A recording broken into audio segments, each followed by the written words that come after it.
Hello friends, welcome to I exam B. I am Sushil Ragade, ex manager Reserve Bank of India. और कुछ दिन पहले मैंने मेरे टेलीग्राम चैनल पे एक गूगल फॉर्म का लिंक पोस्ट किया था और हमने आपको कहा था कि आप अगर कुछ क्वेरी है आपकी तो आप वहाँ पर आप पोस्ट कीजिए। तो वहाँ पर काफ़ी सारी क्वेरीज वहाँ पर आई थी।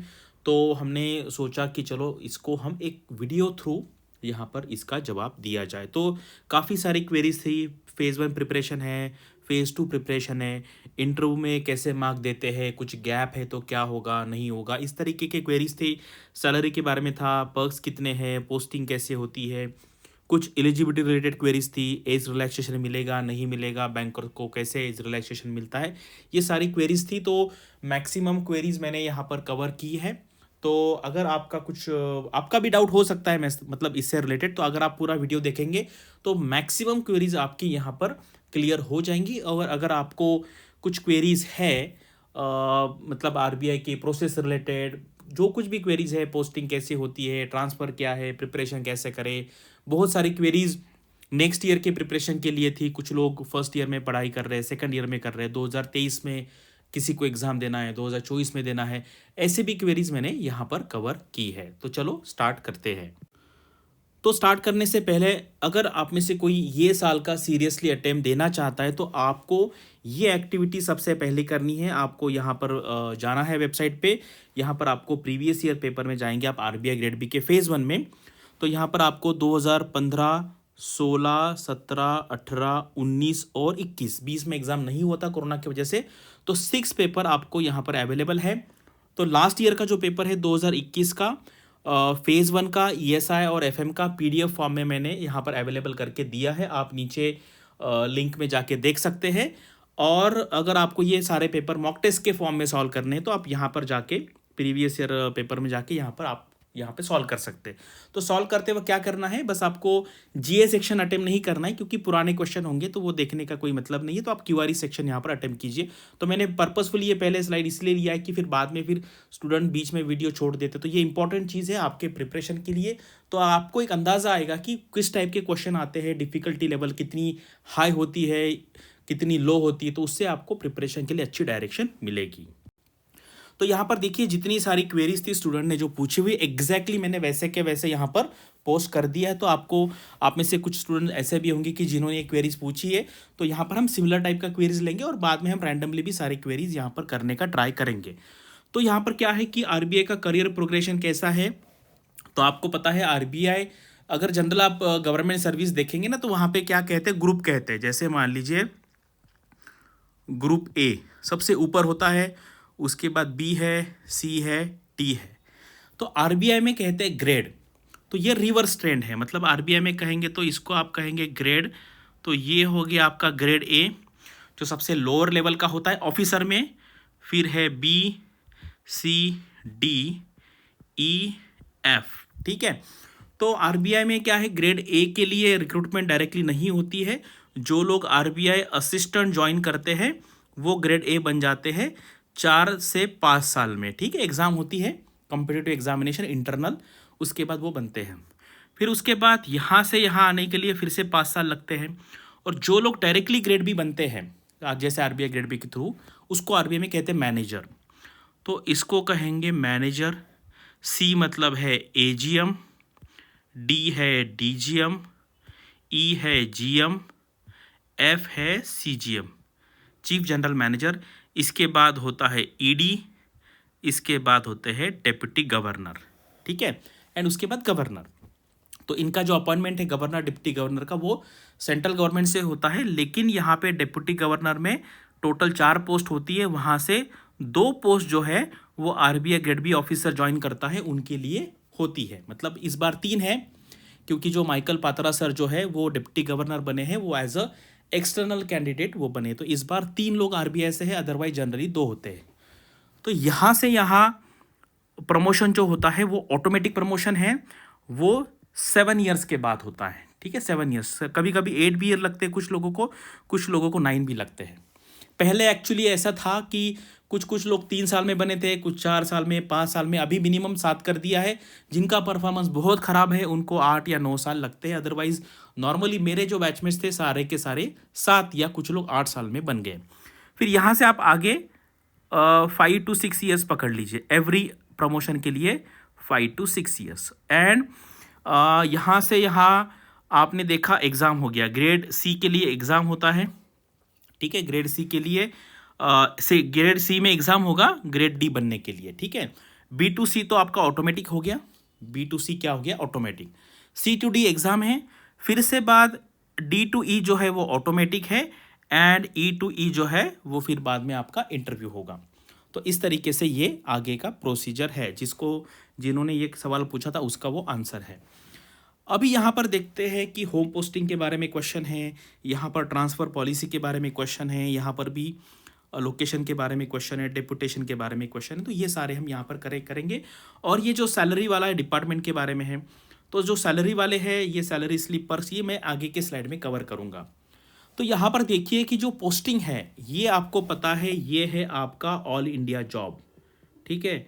ये है ऑल इंडिया जॉब है, यानी कि आपको कहीं पे भी जॉब करना पड़ सकता है। जम्मू कश्मीर से लेके एक त्रिवेंद्रम है आपका ऑफिस, आरबीआई का स्टेट कैपिटल्स में ऑफिस होता है, नॉर्थ ईस्ट में मिल सकता है, कलकत्ता है, अहमदाबाद है, पूरे इंडिया में कहीं पे भी यहाँ पे जा सकते हैं आप। कभी कभी क्या होता है, जैसे आप रिपोर्टिंग करेंगे, मेरे टाइम पे ऐसे था कि हमें जब हमारी ट्रेनिंग चल रही थी आरबीएससी में, आरबीएससी यानी कि reserve bank staff college Chennai में, वहाँ पर ट्रेनिंग होती है। पहले हमारे टाइम पे 6 वीक की ट्रेनिंग थी, और जब आपका ट्रेनिंग ख़त्म होने को आता है लास्ट 1-2 दिन में, वो आपका पोस्टिंग के बारे में इंफॉर्मेशन आपको पता चल जाता है। तो उस टाइम पे फिर हमें पता चला कि किसी को मुंबई मिला है, किसी को दिल्ली मिला है। तो उस टाइम पे हमारे यहाँ पे क्या था, वहाँ पे प्रोग्राम डायरेक्टर नाम का एक पोस्ट होता है, जीएम सीजीएम लेवल, डीजीएम या जीएम लेवल के होते, कि जो हमारा पूरा प्रोग्राम कंडक्ट करते हैं। तो हमारे टाइम पे क्या था कि जो एचआरएमडी में जो पोस्टेड थे जीएम, उनके फ्रेंड्स जो थे उसी में से हमारे प्रोग्राम डायरेक्टर थे। तो फिर हमने रिक्वेस्ट किया कि सर आपके पहचान के हो एचआरएमडी के जीएम, तो आप उनसे बात कीजिए कि हमें म्यूचुअल थोड़ा सा इंटरचेंज करना था, किसी को दिल्ली मिला था तो किसी को बेंगलोर मिला था, उनको इंटरचेंज करना था। तो हमारे बैच में मोस्टली ये इंटरचेंज हो गया था, जहाँ जिसको जहाँ चाहिए वहाँ पे उसको मिल गया था। लेकिन ये ऐसा मतलब कोई रूल नहीं है आरबीआई में, कभी कभी होता है कभी कभी नहीं होता है। तो इसलिए ये मैं आपको नहीं कहूँगा कि 100% होता है, लेकिन आरबीआई उतना कंसिडर करता है। अगर आपका कुछ केस है तो लास्ट ईयर मुझे पता है हमारी एक स्टूडेंट थी, तो उस टाइम जो जीएम थी मैडम थी, वो तो मेरी पहचान की थी। तो मैंने उनको ईमेल लिखा कि मेरे एक स्टूडेंट है, तो आप थोड़ा सा देखिए इनका होता है क्या। तो फिर बाद में उसको ट्रांसफ़र मिला था मुंबई से बैंगलोर में, ठीक है। तो ये डिपेंड है केस टू केस बेसिस पे, लेकिन ऐसा आप मन बना लीजिए आपका कि आपको कहीं पे भी जाना पड़ सकता है। दूसरा है डिपार्टमेंट। तो मेरे टाइम भी मैं देखो दोनों टाइम लकी था, मुझे जहाँ चाहिए वहाँ पे पोस्टिंग मिली थी, और जो डिपार्टमेंट चाहिए था वो भी मिला था। तो उसके बाद क्या होता है, जैसे मान लीजिए आपको कोई एक सेंटर मिल गया, जैसे बैंगलोर, या मेरी केस में मुझे अहमदाबाद मिला था। तो वहाँ पर जाने के बाद हम I think 7 to 8 grade B officers थे। तो वहाँ पर रीजनल डायरेक्टर होते हैं कि जो पूरा स्टेट के हेड होते हैं, वो पूरा स्टेट संभालते हैं। तो वहाँ पे जाने के बाद फिर उन्होंने हमारा इंट्रोडक्शन लिया, हमारा बैकग्राउंड जाना, और फिर उनको पता है कि इतनी इतनी यहाँ पे वैकेंसीज़ हैं, इतने लोग आ रहे हैं। तो उन्होंने मुझसे पूछा कि आप कहाँ से हो, आपने क्या ग्रेजुएशन किया। तो मैंने कहा सर मैंने इंजीनियरिंग किया है, एमबीए फाइनेंस किया है, and during my MBA finance my project was related to cooperative banking, urban cooperative banks. और मेरा प्रोजेक्ट था एमबीए का, और अर्बन कोऑपरेटिव बैंक में वहाँ पर 2 वैकेंसी थी। अर्बन बैंक डिपार्टमेंट कहते थे उस टाइम आरबीआई में, अभी वो डिपार्टमेंट आई थिंक मर्ज किया गया है, उसको सुपरविजन ऐसा ब्रॉड कैटेगरी में डिवाइड किया गया है। तो फिर उन्होंने कहा कि आप करोगे क्या यहाँ पर। तो मैंने कहा यस, क्योंकि मुझे एक्सपीरियंस था, वहाँ पे मेरा प्रोजेक्ट था एमबीए का, 6 महीने में वो प्रोजेक्ट में काम किया था। तो फिर मुझे मेरा डिपार्टमेंट मिला था, और काफ़ी अच्छा मेरा प्रोफाइल था, हमारे बैच में one of the best profile था मेरा। तो मुझे काफ़ी सीखने को मिला, मैंने काफ़ी सारे बैंकों का इंस्पेक्शन किया, उनके रिपोर्ट्स बनाए। तो ये काफ़ी वहाँ पर आपको मतलब डिपेंडिंग अपॉन दी ऑफिसर, जो ऑफिसर है उसके ऊपर ये सारा मिलेगा। और फिर ट्रांसफ़र पॉलिसी ऐसी है कि हर 5 साल में ट्रांसफ़र होता है। लेकिन अगर आपकी पहली पोस्टिंग मुंबई में है, आपको पता है आरबीआई का मैक्सिमम स्टाफ जो है 30 से 40% मुंबई में है। तो अगर आपको पहली पोस्टिंग मुंबई में मिलती है तो आप वहाँ पे 5-10 मैक्सिमम 15 साल तक आप वहाँ पे रह सकते हैं, ठीक है। लेकिन अगर आपको ट्रांसफ़र चाहिए तो 5 साल बाद वो भी मिल सकती है, लेकिन किसी को रहना है मुंबई में तो 15 साल आप वहाँ पे रह सकते हैं। अदरवाइज़ बाकी जितने सारे इंडिया में ऑफिस है आपको 5 साल के बाद ट्रांसफ़र वहाँ पे होगा ही होगा। अगर कुछ पर्सनल रिक्वेस्ट है, कुछ प्रॉब्लम है, कोई वाइफ या हस्बैंड जॉब कर रहे अलग जगह पे स्पेसिफिक में, तो उनको उतना मतलब कंसिडर किया जाएगा उनका रिक्वेस्ट। अदरवाइज मैंने जो आपको बताया वो जनरल वहाँ पे ट्रांसफ़र पॉलिसी है, डिपार्टमेंट एलोकेशन पॉलिसी है। तो अभी यहाँ पर आते हैं सैलरी के बारे में। तो मैंने सैलरी के ऊपर काफ़ी सारे वीडियो है इसी यूट्यूब चैनल पे, आप जब देख रहे हैं इसके लिए काफ़ी डिटेल में मैंने ये वीडियो डिस्कस किया है, यहाँ पे भी काफ़ी डिटेल में किया है, यहाँ पे भी काफ़ी डिटेल में किया। आप देखिए 34,000, 35,000, उसके बाद 17,000, काफ़ी सारे लोग ये सैलरी वाला वीडियो देखने में लोगों को काफ़ी मज़ा आता है। तो ये एक्चुअली मैंने ये येलो वाला पोर्शन इसलिए हटा दिया क्योंकि उस टाइम उस मंथ में क्या है, एरियर्स मिले थे। आपको पता है जब भी ये रिविजन होता है ना, उस टाइम यहाँ से मतलब ये सैलरी जो अप्लीकेबल हुई थी, नई सैलरी, वो 1 नवंबर 2017 से, तो तब तक का जो एरियर था, डिफरेंस, वो सारा मिला था, इसलिए मैंने हटा दिया। तो अभी जो दिसंबर में न्यूली रिक्रूटेड जो ऑफिसर थे उनकी सैलरी इतनी बनती है, ठीक है। तो अगर आपको ये क्या हो गया, दिस इज जस्ट सैलरी। क्या होता है, सैलरी होता है, पर्स होता है, अलाउंस। आरबीआई में हज़ारों टाइप के आपको अलग अलग अलग अलग मिलते रहते हैं, ठीक है। तो अगर आपको एक अमाउंट जानना है तो वो अमाउंट होगा 25 to 30 lakhs पर एनम, ठीक है। इसको कहते हैं CTC, कॉस्ट टू कंपनी। ये वीडियो आप देख लीजिए, काफ़ी लेंदी वीडियो है, यहाँ पे 30 मिनट का है, ये 6 मिनट का है, ये 10 मिनट का है। तो यहाँ ये देखेंगे तो आपको सारा आपको इन्फॉर्मेशन मिल जाएगा। लेकिन मुझे अभी लगता है आप इस पर इतना फोकस मत कीजिए। 25 लाख 30 लाख ये बहुत सैलरी है। मुझे भी और हमारे बैच को तो पता भी नहीं था कि ये इतना मिलता है। उधर जाने के बाद लोगों को पता चला कि यार हमारी सैलरी इतनी है, हमें मैनेजर क्या कहा जाता है। हम जब आरबीआई में ज्वाइन किए तो नियर अबाउट 80% लोग हमको जूनियर थे, मतलब कुछ लोग हमारे बैच में 22-23 साल के थे, तो वो सीनियर थे नियर अबाउट 75% लोगों को, क्योंकि ये काफ़ी हाई लेवल का ये पोस्ट है। तो ये सैलरी के लिए इतना सैलरी आपको ग्रॉस मिलता है, ये बहुत है। मतलब आपको अगर मोटिवेशन चाहिए तो ठीक है। अदरवाइज मैंने ये वीडियो में बोला है कि आरबीआई में आपको जाना है तो सैलरी के लिए नहीं जाना है, बाकी बहुत सारी ऐसी चीज़ें हैं कि जो आरबीआई में आपको ज़्यादा अट्रैक्टिव लगेगी अपार्ट फ्रॉम दी सैलरी। अभी हम यहाँ पे एक क्वेरी देखते हैं, काफ़ी मतलब बड़ी क्वेरी है, लेकिन बाकी स्टूडेंट्स की भी सिमिलर टाइप की क्वेरी हो सकती है, उनको एक अंदाज़ा मिल जाएगा। इन्होंने कहा है कि इन्होंने बेबी आईएम का इंटरव्यू दिया है, आईएम लखनऊ का दिया है, उनका सेबी का कट ऑफ नहीं निकला है, तो वो पूछते हैं कि shall I join IIM if get converted. तो मैं कहता हूँ कि आईएम लखनऊ अगर कन्वर्ट हुआ तो आप ज्वाइन कीजिए। अगर बेबी आईएम कन्वर्ट हुआ है तो अगर और पढ़ाई करेंगे तो अगले साल आईएम एबीसी एलआई के भी आप कन्वर्ट कर सकते। तो इस साल सिर्फ अगर लखनऊ होता है तो आप यहाँ पे कन्वर्ट कर सकते हैं। तो देखो SEBI is very different examination. SEBI में क्या है ना, सेबी स्पेशलाइज्ड पोस्ट है, इसलिए उन्होंने काफ़ी सारा जो सिलेबस है वो कॉमर्स रिलेटेड रखा है, क्योंकि उनको उस टाइप के लोग चाहिए। अगर आरबीआई देखेंगे तो आरबीआई का वेरी जनरल सिलेबस है। मेरे बैच में तो हार्डली कोई एक ही होगा इकोनॉमिक्स बैकग्राउंड का, अदरवाइज कोई भी निकाल सकता है। आपका तो इकोनॉमिक्स बैकग्राउंड है तो आपको ये एग्ज़ाम काफ़ी ईजी होगा। तो आप आरबीआई एंड सेबी कंपेयर नहीं कर सकते हैं, उसके लिए अलग रिक्वायरमेंट चाहिए, कोर कॉमर्स बैकग्राउंड चाहिए, क्योंकि सिलेबस आप देखेंगे तो आपको पता चल जाएगा। तो आप कहते हैं, देखो लास्ट ईयर हमारे 2 स्टूडेंट ऐसे थे कि जिन्होंने डीपीआर भी निकाला था एंड जर्नलिस्ट भी पोस्ट निकाला था। तो आप दोनों का तैयारी कीजिए। और इस बार तो ऐसा है कि आपको काफ़ी टाइम दिया गया है। पहले जर्नलिस्ट का एग्जाम होगा, बाद में डीपीआर डीएसआईएम का होगा, तो आप दोनों एग्जाम दे सकते हैं, डीपीआर या आरबीआई ग्रेड बी, ये दोनों साइमल्टेनियसली आप दे सकते हैं, या डीएसआईएम एंड जर्नलिस्ट, ऐसे दोनों एग्जाम आप साइमल्टेनियसली दे सकते हैं। और इन्होंने कहा है कि ये बैंकिंग का प्रिपरेशन कर रहे हैं, आकाश जादव सर मेरे फ्रेंड ही है, और ये बैंकिंग का तैयारी कर रहे हैं, लेकिन इनको सेबी एंड आरबीआई के लिए कुछ गाइडेंस यहाँ पे नहीं मिल रहा है। तो आप यहाँ पे देखो, हमारे जो कॉल सेंटर के नंबर है, मेंटर से बात कीजिए, तो आपको अच्छे तरीके से गाइड करेंगे। एंड आप मेरे कोर्स के बारे में भी बताऊंगा, तो आप करेंगे तो आपको बहुत सिस्टमेटिकली, सिर्फ मेरा जो 75 डेज़ का प्लान है वो इतने अच्छे तरीके से बनाया है कि अगर आप डेली सिर्फ 2.5 आवर्स भी दे सकते हैं तो आपका प्रीलिम्स यहाँ पे निकल जाएगा। सिंसियरली अगर आप यहाँ पर एफर्ट्स करेंगे तो मुझे लगता है आप डीपीआर भी करो एंड जर्नलिस्ट भी करो, ठीक है। तो ये काफ़ी बड़ी क्वेरी थी, इसलिए मैंने इसको अलग से टैकल किया है। काफ़ी सारे स्टूडेंट भी सिमिलर टाइप का क्वेरी फेस कर सकते हैं। तो यहाँ पर देखिए, ये काफ़ी सारी सिमिलर टाइप की क्वेरीज है। यहाँ पे मैं आपको बता देता हूँ कि जो फाइनल ईयर के स्टूडेंट है वो एग्ज़ाम नहीं दे सकते। फाइनल ईयर के जो स्टूडेंट है वो एग्ज़ाम नहीं दे सकते। आपका फाइनल ईयर का रिजल्ट रेडी होना चाहिए। और अभी क्या है कि बाकी जो क्वेरीज है मैं आपको बता देता हूँ। परसेंटेज क्राइटेरिया जो है ओपन, उसके बाद EWS, एंड ओबीसी के लिए सेम है, यहाँ पर 60% चाहिए। बाकी SC, ST and physical handicap के लिए यहाँ पर 50% का क्राइटेरिया है। ठीक है, तो ये क्राइटेरिया आप देख लीजिए।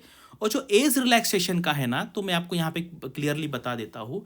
आरबीआई में क्या होता है कि जिस महीने में नोटिफिकेशन आता है उस महीने का first day cut off date रहता है, यानी कि आपका 1 मार्च 2022 को आपका एज 30 से लेस होना चाहिए, 30 नहीं होना चाहिए। ये बहुत लोगों को डाउट लगता है कि मैक्सिमम एज 30 है, मेरा एज 30 ईयर्स एंड 2 मंथ्स है। 30 मैक्सिमम, इसका मतलब है एज 30 नहीं होना चाहिए, उसके नीचे होना चाहिए। मैक्सिमम एज होना चाहिए 29 ईयर्स, उसके बाद 11 मंथ्स एंड 30 डेज, ये होगा मैक्सिमम एज। यानी कि आपको 30 क्रॉस नहीं करना है, 30 के नीचे ही रहना है आपको। और जो लोग बैंक में काम कर रहे हैं उनको 3 साल का एक्सपीरियंस मिलेगा, provided they have that much experience. तो प्रोबेशन ये वहाँ पे काउंट नहीं करना है, और आपका 3 साल का एक्सपीरियंस होना चाहिए, तभी आपको 3 साल का एज रिलैक्सेशन मिलेगा। अगर आपका एक्सपीरियंस 2 साल का है तो 2 साल का एज रिलैक्सेशन मिलेगा, 1 साल का एक्सपीरियंस है तो 1 साल का एज रिलैक्सेशन मिलेगा। और इसमें प्रोबेशन नहीं पकड़ना, यानी कि जिसको 3 साल का एक्सपीरियंस चाहिए उसका एक्चुअली 5 ईयर्स का एक्सपीरियंस होना चाहिए। क्यों 5 ईयर्स का? क्योंकि 2 साल का इसको इसमें पकड़ते नहीं है। ठीक है, इसके बारे में मैंने अलग से भी वीडियो बनाया है। ये चीज़ जो है ना, बहुत लोगों को समझती नहीं यहाँ पे, तो इसलिए मैंने वो वीडियो में भी डिटेल में बताया, और यहाँ पे भी जितना ज़रूरी है मैंने यहाँ पर बता दिया। और ये एज देखिए, मैक्सिमम एज 30, इसका मतलब है एज 29 होना चाहिए, not 30। 29 years, 11 months and 30 days, ये मैक्सिमम पॉसिबल एज है। तो ये age related, qualification related queries यहाँ पे मैंने कवर कर ली है। तो यहाँ पर एक क्वेरी है कि for a general category candidate working PSU bank for the past 4 years apart from 3 years age relaxation, will he get extra attempts और attempts are fixed as a 6 general category. देखो, अटेम्प्ट्स तो 6 ही है, तो extra attempt नहीं मिलते। तो general category के लिए 6 अटेम्प्ट है, तो इसमें अगर किसी को एज रिलैक्सेशन मिलता है 3 ईयर्स एक्स्ट्रा, तो उसमें भी 6 मैक्सिमम अटेम्प्ट ही काउंट किया जाएगा। तो मैक्सिमम अटेम्प्ट 6 है, whether you are taking age relaxation और whether you are not taking age relaxation. For which exam I can apply after BSc botany, जहाँ जहाँ ग्रेजुएशन अलाउड है वहाँ वहाँ आप भर सकते हैं। आप आरबीआई में भर सकते हैं, आप आईबीपीएस पीओ में भर सकते हैं, एसबीआई पीओ में, जहाँ ग्रेजुएशन है वहाँ पे आप भर सकते हैं। जैसे सेबी में क्या होता है, पोस्ट ग्रेजुएशन चाहिए, यानी कि आपने एमएससी बॉटनी किया तो आप भर सकते हैं, सिर्फ ग्रेजुएशन वहाँ पे अलाउड नहीं है। तो कभी भी बहुत सारे एग्जाम है, कम से कम आप 100-200 एग्जाम के लिए एलिजिबल होंगे पूरे इंडिया में, जितने सारे आते हैं। एसएससी है, रेलवे है, कोई भी स्टेट गवर्नमेंट का एग्जाम है। तो आप ऐसा मत समझिए आप बीएससी बॉटनी किया तो आपके लिए पॉसिबिलिटी कम होगी, ऐसे नहीं। मेरे बैच में बीएससी जूलॉजी वाले कैंडिडेट थे आरबीआई अकेडमी में। ठीक है, ये जनरलिस्ट पोस्ट है, इसके लिए कोई स्पेशलाइज नॉलेज नहीं लगता है। अभी यहाँ के किसी कैंडिडेट ने पूछा है कि वो बैंक में काम कर रही है और उनका इनकम इतना है, तो ओबीसी। देखो, ओबीसी का जो रिजर्वेशन होता है वो आपके पेरेंट के इनकम पे बेस पे होता है, ना कि आपके इनकम पे बेस के। तो इसलिए देखिए, ये बहुत लोगों को पता नहीं है कि जैसे मान लीजिए यूपीएससी से कोई कैंडिडेट आईपीएस बनता है या आईआरएस बनता है, ठीक है, या कोई भी Indian audit and account service पकड़ लीजिए, तो उसके बाद भी वो ओबीसी का फॉर्म भरता है। क्यों? क्योंकि आईपीएस होने के बाद आपकी सैलरी 15-20 लाख हो जाएगी साल की, सब पकड़ेंगे तो उसके बाद तो ओबीसी उसको रिजर्वेशन नहीं मिलना चाहिए। लेकिन ऐसा नहीं है, ओबीसी के लिए पेरेंट्स का इनकम कंसिडर किया जाता है, आपका नहीं किया जाता है। इसलिए जो स्टूडेंट आईपीएस होते हैं वो अगले साल फिर से ओबीसी में क्लियर होते हैं। अगर आपने लास्ट ईयर का वो कैंडिडेट देखा होगा यूपीएससी में, ऑलरेडी इस जॉब में था जो फर्स्ट आया था, उनका नाम अभी मुझे पता नहीं है। तो लोगों को वही डाउट है, यार ओबीसी में कैसे हो, ऑलरेडी यूपीएससी के क्लास 1 के जॉब में वो ऑलरेडी है। तो ओबीसी में पेरेंट्स का इनकम कंसिडर किया जाता है, ना कि आपका। ईडब्ल्यूएस में आपका इनकम कंसिडर किया जाता है। ये क्वेरी बहुत लोगों की थी, मैंने अभी कभी इसका आंसर दिया नहीं था क्योंकि कभी किसी ने पूछा नहीं था। ठीक है, तो ये क्लियर हो गया। ओबीसी के लिए आपका इनकम 1 करोड़ भी होने तो आपका रिजर्वेशन मिलेगा, क्योंकि वो आपके पेरेंट के बेस पे होता है, ना कि आपके। तो अभी यहाँ पर मैक्सिमम जो क्वेरीज है वो है आपका फेज़ 1 एंड फेज़ 2 रिलेटेड। देखो, ये सारी क्वेरीज, इतनी सारी क्वेरीज आती है ना, तो इसी का मैंने एक सॉल्यूशन निकाला है। मैंने जो बनाया है 75 डेज का प्लान। तो इससे क्या होगा, अगर आप ये प्लान फॉलो करोगे ना, इसमें मैंने क्या किया है, हमारा डेली लेक्चर होता है 75 मिनट्स का डेली लाइव लेक्चर होता है, और उसके बाद हम स्टूडेंट्स को एक रिकॉर्डेड वीडियो देखने को कहते हैं। तो इससे क्या होगा, और इसमें आपका फेज़ 1 पूरा कवर हो जाएगा, ईएसआई कवर हो जाएगा एंड फाइनेंस कवर हो जाएगा। कितना देना है आपको कमिटमेंट, डेली 2.5 आवर्स, बस इतना ही, इतना करेंगे। अभी बस फेज़ 1 के बारे में सोचना है, फेज़ 2 तो हम पढ़ रहे हैं, फेज़ 1 के बाद काफ़ी सारे दिन अवेलेबल है आपके पास, 25 दिन है, उसमें हम मैनेजमेंट इथिक्स कवर करेंगे, राइटिंग प्रैक्टिस करेंगे, हो जाएगा। तो आप क्या होता है ना, अगर आपके पास, देखो मैं आपका कहूँगा कि यार यहाँ से मुंबई से दिल्ली जाओ, आप पैदल जाओ या गाड़ी से जाओ, कार से जाओ, आपके पास अगर रोड ही नहीं होगा, आपको पता ही नहीं होगा कि कहाँ से कैसा जाना है, हर दिन कितना ट्रैवल करना है, तो आप इधर उधर भटकते रहोगे। एक बार आपको पाथ मिल गया, ये 75 डेज़ का पाथ मैंने लोगों को बता दिया है, अभी इसको 7-8 दिन हो चुके हैं। अगर आपको आज भी ज्वाइन करना कर सकते हैं, बाकी जो रिमेनिंग लेक्चर हो गए लाइव वाले, आप रिकॉर्डेड आपको उसका सेक्शन मिल जाएगा। तो बहुत सारे स्टूडेंट्स ने ये ज्वाइन किया है, स्टूडेंट्स आर वेरी हैप्पी, क्योंकि सिस्टमेटिक है, डेली बस 2.5 घंटा देना है। जिसको अगर ज़्यादा टाइम है तो वो क्या करना है, वो वहाँ पे हम लेक्चर में बताते रहते हैं, ठीक है। अभी what element should included in the descriptive writing, तो देखो डिस्क्रिप्टिव राइटिंग में 2 पार्ट है आरबीआई में, एक है आपका इंग्लिश का पार्ट है, ठीक है, और एक आपका ईएसआई एंड एफएम का पार्ट है। देखो इंग्लिश का जो पेपर है वो इंग्लिश लैंग्वेज का पेपर है, तो वहाँ पर मुझे लगता है कि 70% जो फोकस है वो आपका इंग्लिश पे होना चाहिए, 30% फोकस जो है वो कंटेंट पे होना चाहिए। एंड ईएसआई एंड एफएम जो पेपर है वो कंटेंट के पेपर है, इसलिए 70% जो फोकस रहेगा कंटेंट पे रहेगा, 30% फोकस इंग्लिश लैंग्वेज पे रहेगा, क्योंकि आप किसी लैंग्वेज में लिख रहे हो, आप हिंदी में भी लिख सकते हैं, आप इंग्लिश में भी लिख सकते हैं, लैंग्वेज इंपॉर्टेंट है, ठीक है। मतलब इसीलिए ये जो वेटेज है मेरे हिसाब से ये है, क्योंकि मैं 8-10 साल से लोगों को गाइड कर रहा हूँ, तो मेरा अंडरस्टैंडिंग ये है। आपको अभी इसके बारे में नहीं चिंता करनी है, जैसे मैंने 75 डेज़ का प्लान फेज़ 1 फेज़ 2 के लिए दिया है, वैसे अलग से 70 कुछ जितने दिन बचे होंगे उस टाइम पे 20 या 25 दिन, वहाँ पे हम राइटिंग प्रैक्टिस का अगला अलग से प्लान देंगे स्पेसिफिकली फेज़ 2 के लिए। तो अभी आपको आरबीआई में सक्सेस होना है तो सिर्फ फेज़ 1 के बारे में सोचना है। हम ईएसआई फाइनेंस का भी सिलेबस कवर करने वाले, क्यों कवर करने वाले, क्योंकि उससे आपका फेज़ 1 का अंडरस्टैंडिंग अच्छा हो जाएगा। तो ये यहाँ पे जितनी सारी क्वेरीज है ना, उसका मेरा ये एक ही आंसर है। और 75 डेज़ में हम क्या करने वाले हैं, 30 लाइव क्लासेस होंगी जीए के लिए, क्योंकि उसका वेटेज ज़्यादा है, 20 होगा रीजनिंग के लिए, 10 होंगे क्वांट के लिए एंड 10 होंगे इंग्लिश के लिए। ये मिनिमम है। अगर इससे ज़्यादा करना है किसी के लिए, किसी को अगर किसी के पास 10 घंटे है तो उतना कंटेंट हमारे पास है। तो जैसे जैसे आप यहाँ पे ज्वाइन करेंगे, हमारे यहाँ पे एक्सक्लूसिव भी गाइडेंस मिलता है, यानी कि आपको हर एक को इंडिविजुअली बताया जाता है कि आपको क्या क्या क्या क्या करना है, ठीक है। मैं खुद उसके साथ बात करता हूँ 1-on-1, आप बैठेंगे मैं बैठूंगा, मैं आपको सारी क्वेरीज वहाँ पर क्लियर करूँगा। तो ये अगर आप 75 डेज़ का प्लान कर लेंगे तो आपका हो जाएगा। अदरवाइज क्या है ना, अभी उतना टाइम भी नहीं है हमारे पास कि हम आपको एक एक चीज़ बता पाए। तो ये सारे लाइव लेक्चर्स है, इसमें आप अगर लेक्चर अटेंड करेंगे तो वहाँ पे आप रिस्पेक्टिव फैकल्टी को आप आपके डाउट्स पूछ सकते हैं।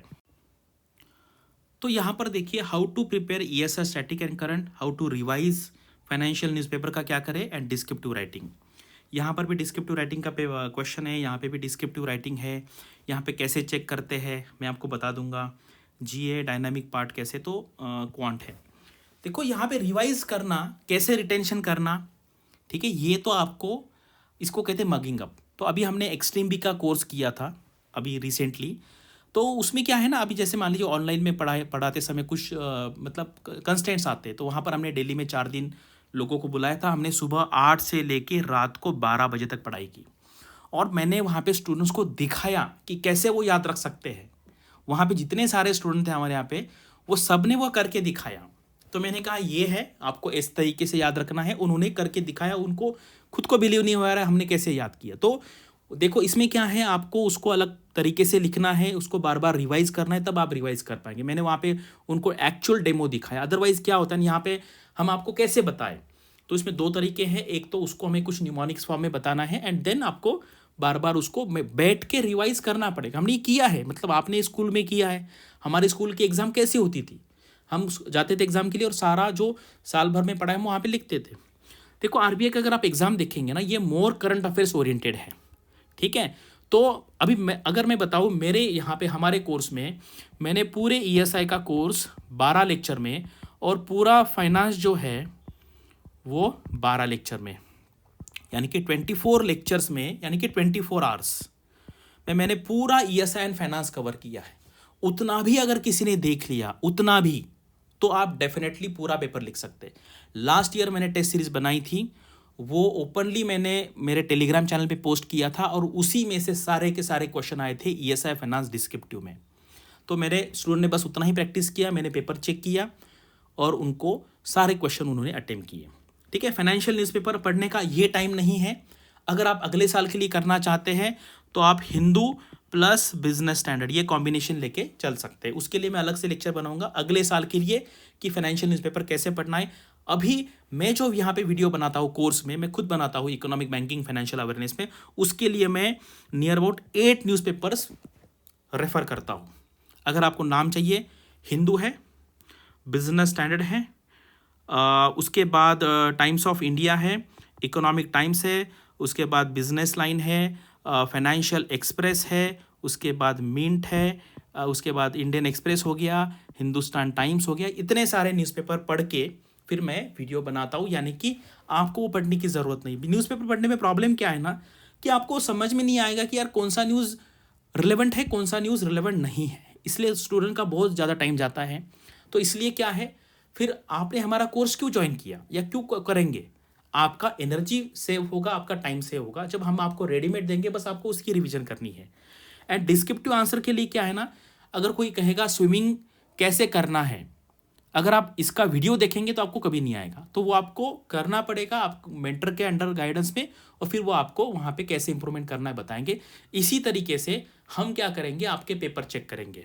और आर्टिफिशियल इंटेलिजेंस चेक होते हैं क्या? इंग्लिश का पेपर होता है ऐसे मुझे लगता है। एंड IBPS ने उनका जो PO का एग्ज़ाम है उसमें बताया है कि पेपर आर्टिफिशियल इंटेलिजेंस या कंप्यूटर से चेक होता है, लेकिन ESI एंड फाइनेंस का पेपर RBI का मैनुअल चेक होता है, क्योंकि वहाँ पे नॉलेज चेक करना है। ग्रामरली सॉफ्टवेयर है, उससे आप इंग्लिश लैंग्वेज के पेपर चेक कर सकते।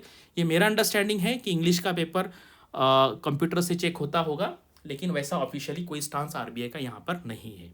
ठीक है, बाकी ये है, इसके लिए आप मेरा 75 डेज़ का प्लान है वो देख लीजिए, तो आपको पूरा पता चलेगा कि 75 डेज़ में या आगे आपके पास 60 डेज़ बचे हैं, दिन में सिर्फ 3 घंटे देंगे तो आपका पूरा प्रीलिम्स निकलने की जिम्मेदारी हमारी, बस वो आपको सारी चीज़ें फॉलो करनी है और आपको रटना पड़ेगा।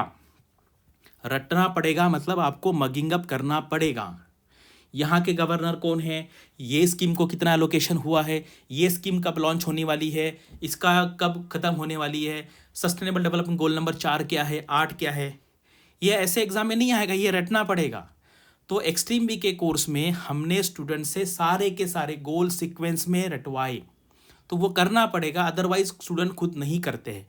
अगर RBI में जाना है तो उतनी मेहनत तो करनी पड़ेगी। फिर स्टूडेंट वही बोलते हैं सर GA नहीं आया, तो सिर्फ पढ़ने से थोड़ी होगा। लोग क्या करते हैं, गवर्नमेंट स्कीम, चलो एग्जाम के पहले कुछ कैप्सूल ले लिया, पढ़ लिया, एग्जाम में कुछ नहीं याद आया, ऐसे नहीं होता है। आपको मैंने गवर्नमेंट स्कीम भी स्टूडेंट से रटवाई थी।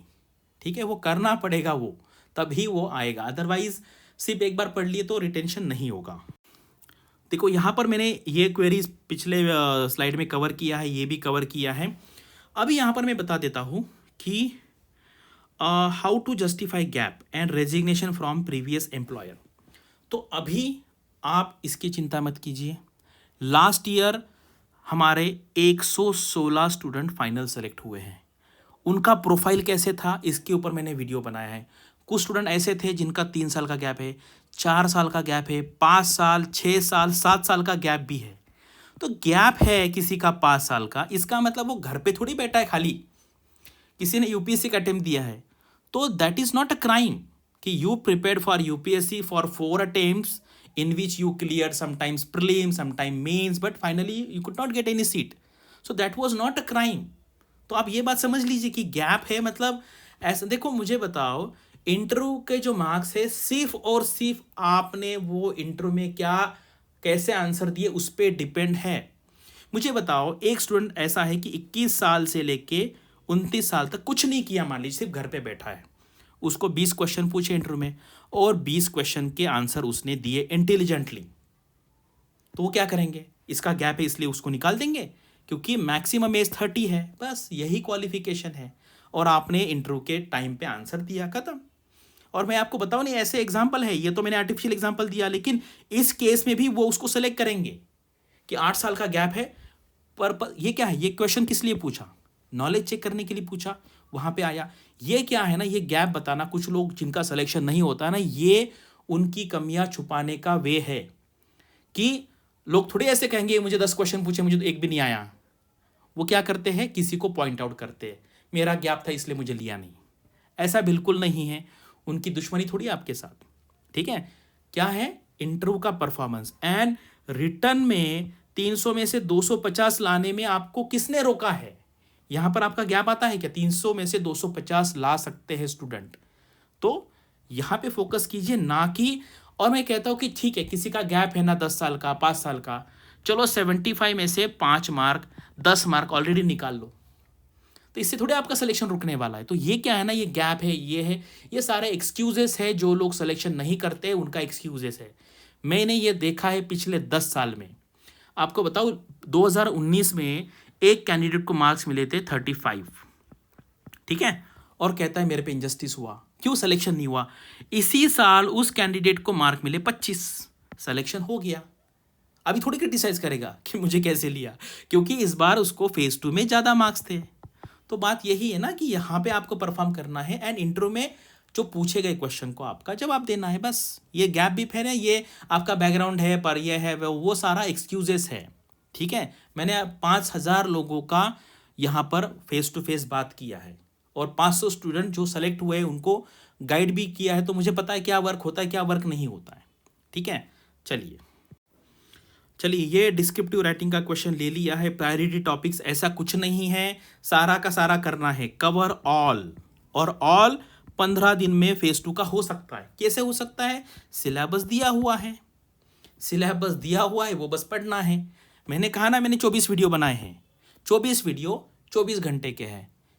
एक दिन में 6 घंटे की वीडियो देख लीजिए, 4 दिन में पूरा ESI फाइनेंस का सिलेबस खत्म, ठीक है। तो इसलिए ऐसा वैसा मत करो, प्रायोरिटी टॉपिक्स ऐसे बिल्कुल नहीं है। सिलेक्शन करना है तो सबका सब करना है।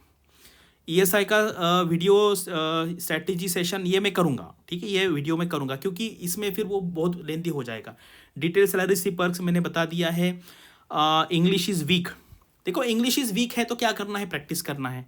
सबसे पहले वहाँ पे डिस्क्रिप्शन में जाइए एंड प्रीवियस 6 ईयर के इंग्लिश के पेपर सॉल्व कीजिए। कितने क्वेश्चन है, 30 × 6 180 क्वेश्चन है, ये पहले सॉल्व कीजिए, उसका आंसर देखिए, ठीक है।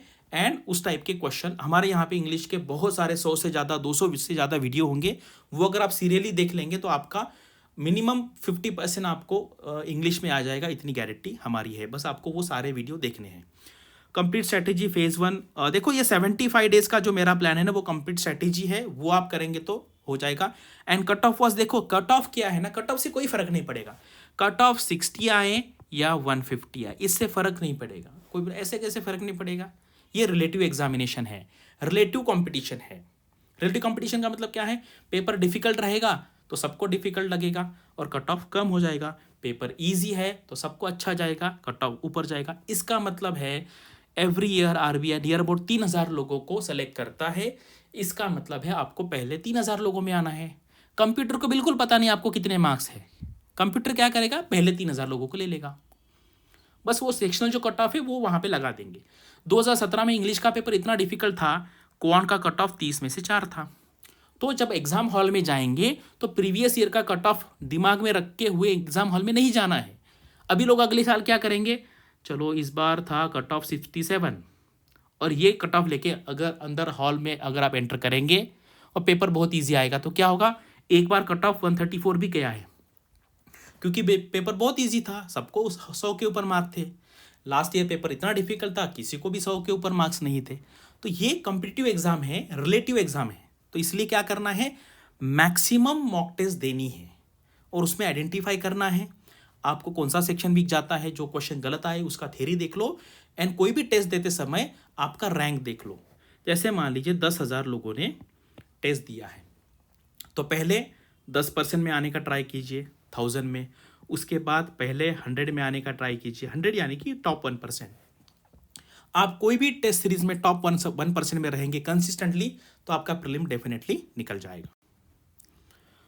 तो यहाँ पर देखिए, should I stick only to syllabus और extra topics should be covered. देखो फेज 2 के लिए जो सिलेबस है उसी को स्टिक रहिए। फेज 1 में कोई सिलेबस नहीं होता है, तो प्रीवियस ईयर के क्वेश्चन पेपर देख लेना, उससे आइडिया आ जाएगा। ये डिटेल स्ट्रेटेजी यही तो वीडियो में मैं बता रहा हूँ। तो अभी क्या है, आप अगर ये 75 डेज का प्लान करेंगे तो आपके सारे सेक्शंस कवर हो जाएंगे। हम वहाँ पे ईएसआई कवर करेंगे, फाइनेंस करेंगे, मैथ्स है, इंग्लिश है, रीजनिंग है, जीए है, ठीक है। तो आपको पढ़ाई करनी है।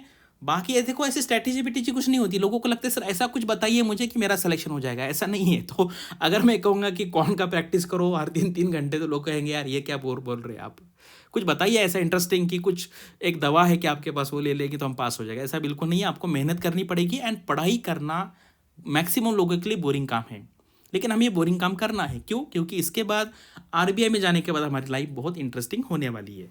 Can I apply DPR in general? Yes, definitely apply. How to start, देखो यहाँ पे क्या है, प्रीवियस ईयर के क्वेश्चन पेपर देख लो, फेज 1 फेज 2 के, आपको आइडिया आ जाएगी। वहाँ पर इंग्लिश वीक है, प्रैक्टिस करनी पड़ेगी आपको। देखो किसी को मान लीजिए गाड़ी चलाना नहीं आता है, वो क्या आ गया मुझे गाड़ी चलानी नहीं आती, फिर हम क्या करते हैं, किसी के अंडर गाइडेंस लेते हैं, फिर हम सीख जाएंगे। जैसे शुमाकर है, पहले दिन जब गया होगा गाड़ी लेने के लिए, उसको नहीं आती होगी, अभी वो क्योंकि प्रैक्टिस से। किसी को खाना बनाना है, पहले दिन कुछ नहीं आता, फिर प्रैक्टिस से आ जाता है। ऐसे ही इंग्लिश का है, इंग्लिश इज अ लैंग्वेज, धीरे धीरे डेवलप होगी। पहले आपको पेपर लिखना पड़ेगा, जितना आता है उतना लिखना पड़ेगा। फिर सामने आपसे मेंटर जो है वो चेक करके आपको देंगे, आपको आपकी कमियां बताएंगे, फिर आप उस पर काम करोगे। ऐसे धीरे धीरे तरीके से वो इम्प्रूव होता जाएगा। देखो आरबीआई में 60 डेज, मुझे लगता है 60 डेज यानी कि 2 महीने बहुत सफिशिएंट है। मैंने 15-15 दिन में लोगों का प्रीलिम निकाला है, क्योंकि उन्होंने बस वो फॉलो किया है। 15 दिन में क्या, 4 दिन में भी मैंने बता दिया आपको, ईएसआई फाइनेंस 4 दिन में निकलता है। लास्ट ईयर बहुत सारे स्टूडेंट मेरे यहाँ पे फेज 1 का रिजल्ट आने के बाद ज्वाइन किए थे, 10 या 12 दिन थे। मैंने कहा बस ये इतना करो, 3 पेपर मुझे दे दो, मैं चेक करके दे दूंगा, 2-4 ऐसे लिखो। उसमें 10 में से 4 लोगों का फाइनल सिलेक्शन हुआ था, सबका सब नहीं हुआ क्योंकि सब लोग फॉलो नहीं करते हैं। क्या ना फाइनल ईयर स्टूडेंट नहीं, फाइनल ईयर स्टूडेंट नहीं कर सकते हैं। एफएम का पेपर, एफएम का कैसे प्रिपरेशन करना है, काफ़ी बड़ा वीडियो होगा वो। एंड ईएसआई का वो मैं अलग वीडियो में कवर करूंगा, क्योंकि ये ऐसे 1 मिनट में नहीं बता सकते, ठीक है, पूरा उसमें डिटेल में बनाना पड़ेगा।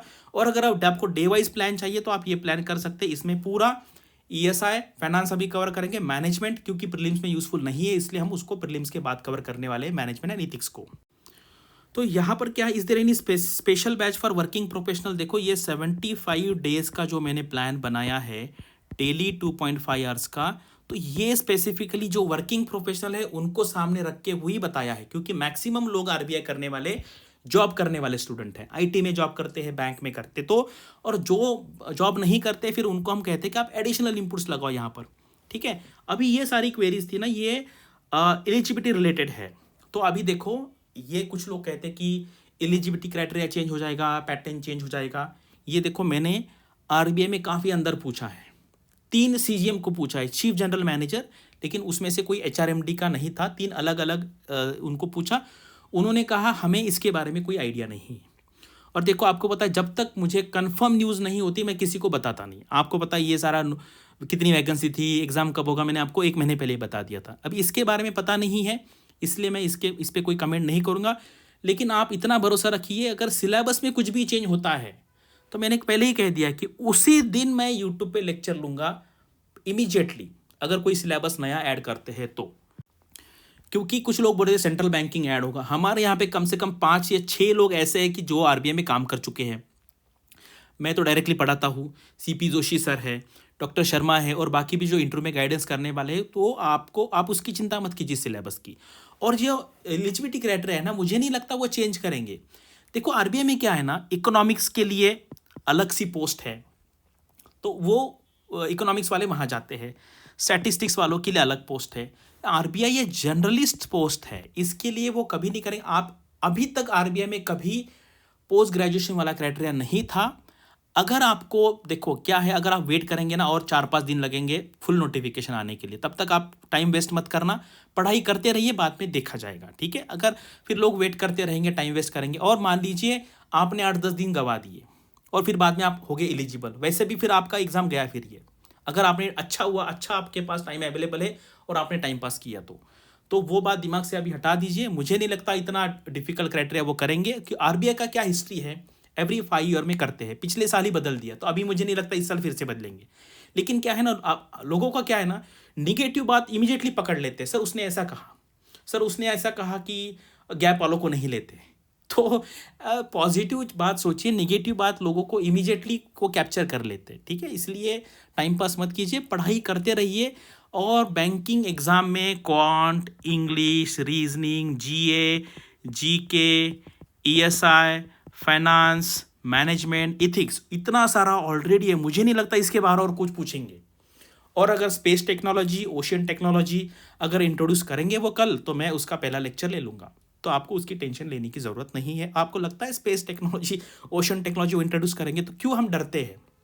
हमें ना आदत लग गई है अननेसेसरी चीज़ों पे टाइम वेस्ट करने की, ठीक है। पढ़ाई करते रहिए, ये बिल्कुल छोड़िए अननेसेसरी बात। देखो कितना मासूम सा सवाल है, इज़ देयर एनी इंटरव्यू, ठीक है। कुछ लोग हैं, मतलब हमें ऐसे कभी कभी क्या होता है ना, लोग हंसते हैं, ऐसा नहीं है, सच में पता नहीं होगा किसी को, यार पहली बार सुना है आरबीआई गेडबी का एग्जाम, तो यहाँ पे इंटरव्यू आरबीआई में होता है। क्लरिकल लेवल पे कहीं नहीं होता इंडिया में, ऑफिसर लेवल पे होता है। ईएसआई मैंने आपको बता दिया, 75 डेज प्लान करेंगे तो स्क्रैच से आपका पूरा हो जाएगा। जीए, क्वांट एंड जीए के लिए, क्वांट के लिए प्रैक्टिस लगेगी आपको डेली, एंड जीए के लिए कोई भी अच्छा रिसोर्स पकड़ लीजिए जिसको आरबीआई के एग्जाम के बारे में आइडिया है। Otherwise general awareness is a ocean, ocean मतलब इतना ओशन है, इसकी पढ़ाई कभी खत्म नहीं होती है। लेकिन 2019 में मेरे कोर्स से डायरेक्टली 64 क्वेश्चन आए थे आउट ऑफ 80। लास्ट ईयर का पेपर डिफिकल्ट था, 55 क्वेश्चन आए थे आउट ऑफ 80। अभी जो एग्ज़ाम हुआ सेबी का प्रीलिम्स में, वहाँ पर 50 में से 43 क्वेश्चन आए थे, ठीक है। और अभी वो पेपर, दूसरा वाला जो पेपर है ना जर्नलिस्ट का, एंड फेज 2 में भी नियर अबाउट 40 के ऊपर यहाँ पर आए थे। तो ये हमारा हिस्ट्री है। आगे क्या होगा कोई कंफर्म नहीं बता सकता आपको कि हमारे यहाँ से इतने आएंगे, लेकिन हम इतने सारे रिसोर्सेज कवर कर रहे हैं ना, तो छूटेगा नहीं उसमें से कोई, ठीक है। मैंने आपको कहा 8 न्यूज़पेपर, पीआईबी, ठीक है, अलग अलग आरबीआई का वेबसाइट, नाबार्ड का वेबसाइट, इतना करेंगे तो उससे बाहर निकलेगा नहीं, क्वेश्चन आएगा नहीं, तो उसकी चिंता मत कीजिए। किसी एक पे भरोसा रख के आप तैयारी चालू कर सकते हैं। अदरवाइज फिर आप जीए जीए ही करते रहेंगे, सर जीए कैसे करूँ, सर जीए कैसे करूँ। कुछ स्टूडेंट है मेरे से 8 महीने में यही क्वेश्चन पूछते हैं। मैंने अगर व्हाट्सएप वो ओपन किया ना, सर जीए कहाँ से करूँ, सर जीए कहाँ से करूँ, 8 महीने से वही पूछ रहे, और अब तक क्या पढ़ा। तो मैंने कहा चलो बताओ ना, ये नागालैंड के सीएम कौन है तो पता नहीं है, तो फिर क्या फ़ायदा, फिर ना हमें पता है। इसीलिए प्रीवियस ईयर के क्वेश्चन पेपर देखना ज़रूरी है। How to manage studying job, देखो आरबीआई में नियर अबाउट 60% जो लोग होते हैं ना, जो सेलेक्ट होते हैं वो जॉब करते हैं। और मैंने आपको तो प्लान बता दिया, सिर्फ 2.5 घंटे का कमिटमेंट है डेली, उतना करेंगे तो भी हो जाएगा, लेकिन वो बहुत सिंसियरली करना है। How to prepare without coaching, without coaching हो सकता है आपका, तो आप कंटेंट अवेलेबल होगा तो फिर आप सिलेबस देखिए और उससे हिसाब से फिर बुक में से आप ढूंढ सकते हैं, न्यूज़पेपर से कर सकते हैं। अगर 1 साल का टाइम पीरियड अवेलेबल है तो डेफिनेटली पॉसिबल है, बहुत सारे लड़के करते हैं, ऐसा नहीं है। लेकिन जब टाइम कम होता है तो फिर आपको कोई कोचिंग ढूंढनी चाहिए, जो आपको जो अच्छी लगती है वो आप वहाँ पे ज्वाइन कर सकते हैं, या एटलीस्ट कोई मेंटर तो भी देख लो कि जो आपको डेली आपके साथ रहेगा, आपको बताएगा क्या करना है क्या नहीं करना है। यस, आप दोनों के लिए फॉर्म भर सकते हैं। तो यहाँ पर एक काफ़ी बड़ी क्वेरी है यहाँ पे स्टूडेंट की, तो मैं यहाँ पे उन्होंने क्या पूछा है कि उनका मेन एम जो है कि so whether I am going to get time for preparation UPSC working as RBI. देखो आरबीआई एक ऐसा एकलौता ऑर्गेनाइजेशन है जो एनकरेज करता है उसके ऑफिसर्स को कि आप यूपीएससी का एग्जाम दे। आरबीआई में एक छुट्टी मिलती है, स्पेशल लीव मिलती है आरबीआई में। If you have clear the prelims examination of UPSC, then RBI will give you a leave. There is an internal circular. ऐसा कोई ऑर्गेनाइजेशन में होता ही है, तो इसलिए RBI ये ऑर्गेनाइजेशन है, इसमें से एवरी ईयर कम से कम 4-5 लोग यूपीएससी में जाते हैं। तो अगर आप आरबीआई में आएंगे, प्रीलिम्स निकालेंगे आपके खुद के दम पे, तो मेंस के लिए आपको छुट्टी मिलेगी। और आरबीआई में छुट्टी का कोई ज़्यादा प्रॉब्लम नहीं है, आप एवरी डे 6:30 बजे घर पे आ जाएंगे। सैटरडे छुट्टी रहेगी, संडे छुट्टी रहेगी, बाकी बहुत सारी छुट्टियां होती, कोई प्रॉब्लम नहीं है। एग्ज़ाम के पहले 2-3 महीने की छुट्टी भी ले सकते हैं। तो आप यूपीएससी कर सकते हैं। पहले एक आरबीआई का जॉब लेने का ट्राई कीजिए, then you can try for the UPSC. ये जो है गैप का मैंने आंसर दिया है, ये इसका आंसर है नो। आपका इंटरव्यू का परफॉर्मेंस ही डिसाइड करेगा आपको कितने मार्क मिलेंगे। Agriculture graduate, yes, any graduate, इन्हीं डॉक्टर भी करते हैं। 2016 में एक लड़की BHMS थी, होम्योपैथिक डॉक्टर, RBI में सिलेक्शन हुआ था। एज रिलैक्सेशन अभी तो मुझे लगता है हमने काफ़ी ट्राई किया। मैं खुद फाइनेंस मिनिस्टर जो है निर्मला सीतारामन मैडम से मिला, हमारे मिनिस्टर ऑफ स्टेट है डॉक्टर भागवत कराड़, उनसे भी मिला, रिक्वेस्ट किया, लेकिन वो नहीं कर रहे। अभी हमें पता नहीं क्यों नहीं कर रहे। एज रिलैक्सेशन मिलता है पब्लिक सेक्टर बैंक में जो काम कर रहे हैं। यहाँ पे एक दो चीज़ें याद रखनी है, प्रोबेशन पीरियड कंसिडर किया नहीं जाता है, एंड आपका जो ईयर में एक्सपीरियंस है वो काउंट होता है। 11 मंथ्स का एक्सपीरियंस है, इसको जीरो पकड़ा जाएगा। 12 मंथ्स है तो एक साल है तो इसको पकड़ा जाएगा। जैसे किसी को 19 मंथ्स है तो उसको एक साल पकड़ा जाएगा। ईयर्स में एक्सपीरियंस काउंट करते हैं, ईयर के आगे जितने मंथ्स है वो छोड़ देंगे। ठीक है, प्रोबेशन पीरियड काउंट नहीं करना है, एंड ऑफिसर लेवल का एक्सपीरियंस चलेगा। फोकस ऑन फेज 1 और बोथ फेजेस। देखो ESI एंड फाइनेंस ये actually indirectly advance form of general awareness ही है। तो इसलिए मैंने जो 75 डेज का प्लान बनाया है उसमें GA plus ESI plus finance, इसको मैं कॉम्प्रिहेंसिवली देखता हूँ और स्टूडेंट को कहता हूँ कि साइमल्टेनियसली प्रिपेयर कीजिए, क्योंकि प्रीलिम्स के बाद फिर आप सिर्फ मैनेजमेंट इथिक्स 2-4 दिन में कर पाओगे। ठीक है, देखो इसके लिए क्या है, मैंने फिर से वही बता दिया आपको कि 75 डेज का प्लान फॉलो कीजिए। अभी क्या है ना, अभी टाइम कम है, इसलिए फिर मैं आपको ये कह रहा हूँ। अदरवाइज आप कहेंगे कि आप क्यों बोल रहे हो, कि देखो आपको अभी कोई भी रेडीमेड कोर्स मिलता है अच्छा, जो आपको अच्छा लगे आप वो ज्वाइन कीजिए, क्योंकि अभी टाइम कम है ना, कि 60-70 डेज में अगर आप पूरा कंटेंट ढूंढते बैठोगे, पेपर पढ़ते बैठोगे, तो आपका कुछ नहीं होगा। ठीक है, विल ट्रांसफ़र ये मिलता है, केस टू केस बेसिस में मिलता है, लेकिन मैं 100% नहीं कहूँगा, लेकिन 99% पे केसेस में मैंने देखा है कि RBI पॉजिटिवली इस पर रिएक्ट करता है, तो आपको मिलेगा, उसकी चिंता मत कीजिए। और जो मैं अब तक जितने 75 डेज के प्लान के बारे में बात कर रहा था वो ये प्लान है। देखो ये 14 मार्च से चालू हुआ है। देखो क्या है, पहले 3 लेक्चर मैंने लिए थे, स्ट्रैटेजी बताई थी मैंने, GA ESI फाइनेंस की, QRE की, एंड RBI वेबसाइट का ये लेक्चर लिया था मैंने। तो यहाँ पर देखिए ये जो प्लान है ना, ये चलता है हमारा लाइव लेक्चर डेली, और ये जो है ये रिकॉर्डेड क्लासेस है। जैसे ESI का national income and per capita income, ये रिकॉर्डेड क्लास है, मैंने खुद रिकॉर्ड किया हुआ है, आप ये देख सकते हैं।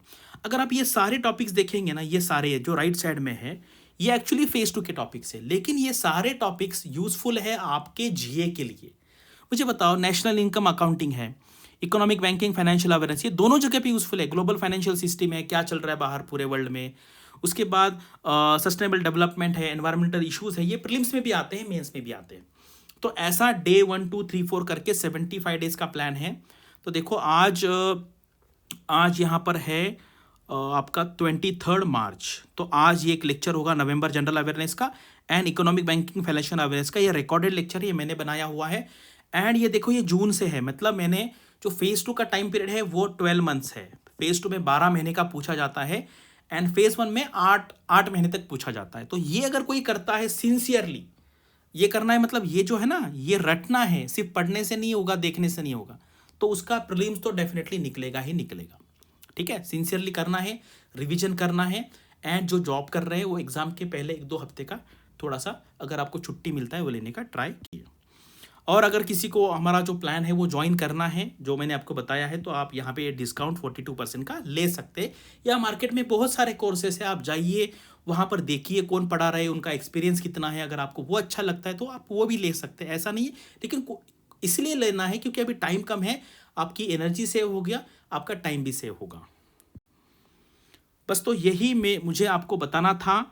यहाँ पे क्या है, अभी ज़्यादा टाइम वेस्ट मत कीजिए सोशल मीडिया पे, ठीक है। और किसी को भी मत पूछिए कि इसका प्रिपरेशन कैसे करें, उसका प्रिपरेशन कैसे करें, क्योंकि सोशल मीडिया पे सारे लोग फ्रेशर ही हैं। और अगर पूछना ही है तो किसी अच्छे इंस्टीट्यूट में के जो पढ़ाते हैं उनको कॉल करके उनसे पूछिए, या मेंटर कोई अवेलेबल उनसे पूछिए, या फिर ये ऐसे जो वीडियो है जैसे मैंने आज बनाया है उसके नीचे भी आप कमेंट बॉक्स में क्वेरी पूछ सकते हैं। लेकिन और या फिर किसी का सिलेक्शन हुआ है ऐसे लोगों को भी आप पूछ सकते हैं। तो मैंने ये पूरा आपको 75 डेज़ का जो प्लान है, तो इसके लिए मैंने अलग सा वीडियो भी बनाया हुआ है, तो आप एक बार देख लीजिए। अगर आपको वो अच्छा लगता है तो अभी वो 75 डेज़ नहीं है हमारे पास, अभी 65 डेज़ होंगे, तो उसमें भी कैसे बिठाना है उसके लिए मैं अलग सा 1-2 दिन में वीडियो बनाऊंगा। अगर मान लीजिए कोई लेट ज्वाइन करता है 60 डेज़ में, नोटिफिकेशन आने के बाद मैं फिर से वीडियो बनाऊंगा, तो तब तक आप टाइम पास मत कीजिए, एटलीस्ट क्वांट इंग्लिश रीजनिंग तो करते रहिए। तो मुझे लगता है मैक्सिमम क्वेरीज मैंने यहाँ पे सॉल्व करने का ट्राई किया है। अगर आपको और कुछ क्वेरीज है तो आप मुझे कमेंट में पूछिए। So thank you for watching this video and all the best for your studies and upcoming examinations.